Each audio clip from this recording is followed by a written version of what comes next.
तो बॉस आज का टॉपिक है बर्न रेट।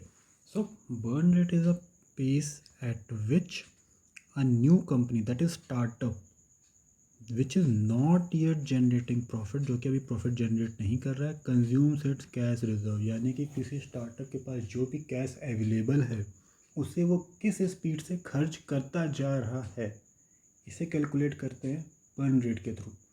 यानी कि जैसे कि आप ये मान के चलो कि स्टार्टअप नाम के की गाड़ी को चलाने के लिए कैश नाम का फ्यूल हम किस स्पीड में खर्च करते जा रहे हैं करते जा रहे हैं करते जा रहे हैं, इसे कैलकुलेट करते हैं। एक एग्जांपल लेते हैं कि कैश रिजर्व, यानी कि कंपनी स्टार्टअप के पास जो कैश है वो 5 लाख अवेलेबल है और उस कंपनी के मंथली ऑपरेशनल एक्सपेंस यानी कि सैलरी, रेंट एटसेट्रा है ₹50,000 का।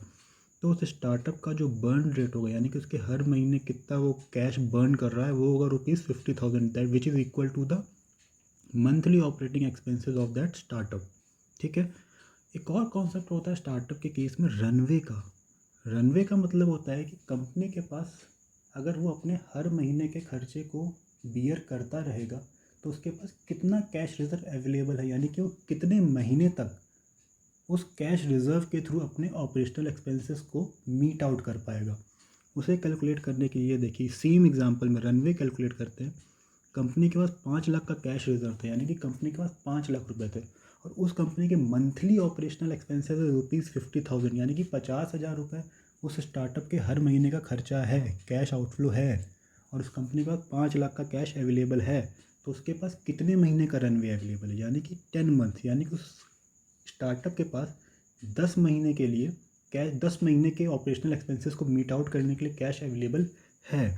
जनरली स्टार्टअप के केस में जो रनवे है वो 3 से 6 महीने का होना चाहिए, यानी कि कम से कम स्टार्टअप के पास आज की डेट में इतना कैश रिजर्व अवेलेबल होना चाहिए कि वो 3 से लेकर 6 महीने तक के ऑपरेशनल एक्सपेंसेस को मीट आउट कर पाए। और फिर हम लोग वापस आते हैं बर्न रेट के कॉन्सेप्ट पे। तो बर्न रेट के जो है वो दो टाइप के होते हैं। एक होता है gross burn rate. Gross burn rate का मतलब वही हो गया टोटल मंथली ऑपरेटिंग एक्सपेंसेस जो भी होते हैं कंपनी के, स्टार्टअप के, उसे हम बोलेंगे ग्रॉस बर्न रेट। यानी कि जो भी उसके टोटल मंथली ऑपरेटिंग एक्सपेंस, हर महीने के जो भी उसके कैश आउटफ्लो हो रहा है, जो भी उसके हर महीने के एक्सपेंसेस हैं, उसे हम बोलेंगे ग्रॉस बर्न रेट। और हाँ, अगर वो स्टार्टअप कुछ रेवेन्यू भी अर्न कर रहा है, उसने अपना कुछ प्रोडक्ट बेचना भी स्टार्ट कर दिया, तो उस केस में नेट बर्न रेट कैलकुलेट करते हैं। मंथली रेवेन्यू, अगर उस प्रोडक्ट को बेच रहा है उससे उसे कुछ मंथली रेवेन्यू भी हो रहा है, उसमें से लेस करेंगे कॉस्ट ऑफ गुड सोल्ड। यानी कि ठीक है, अगर कोई हमने प्रोडक्ट बेचा है तो उस प्रोडक्ट को बेचने, जो प्रोडक्ट हमने बेचा उसमें कुछ कॉस्ट भी इनकर की होगी, तो उस रेवेन्यू में से कॉस्ट ऑफ गुड सोल्ड, जो कि गुड बेचा है उसकी कॉस्ट को लेस करेंगे और उसमें से और लेस करेंगे gross burn rate. Gross burn rate का मतलब टोटल मंथली ऑपरेशनल एक्सपेंसेस।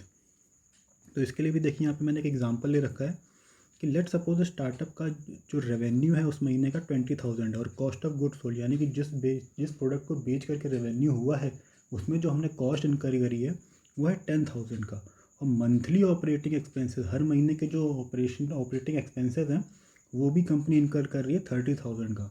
यानी कि नेट बर्न रेट कैलकुलेट करेंगे 20,000 का जो रेवेन्यू है उसमें से हम लेस करेंगे कॉस्ट ऑफ गुड्स सोल्ड और उसमें से और लेस करेंगे हम लोग जो मंथली ऑपरेशनल एक्सपेंसेस है, तो नेट में आ जाएगा 20,000। यानी कि नेट में जो कंपनी का कैश आउटफ्लो होगा वो होगा 20,000 का हर महीने का, यानी कि उस कंपनी का जो नेट बर्न रेट होगा हर महीने का वो होगा 20,000 का।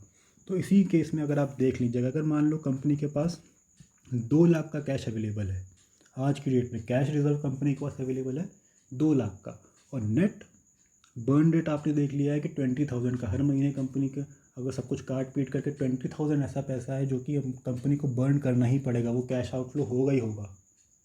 तो 20,000 सॉरी 2 लाख जो कैश रिजर्व है डिवाइडेड बाय 20,000 जो कि उसका नेट बर्न रेट आया है, तो हमें आ जाएगा रनवे कितने महीने का, 10 मंथ्स का।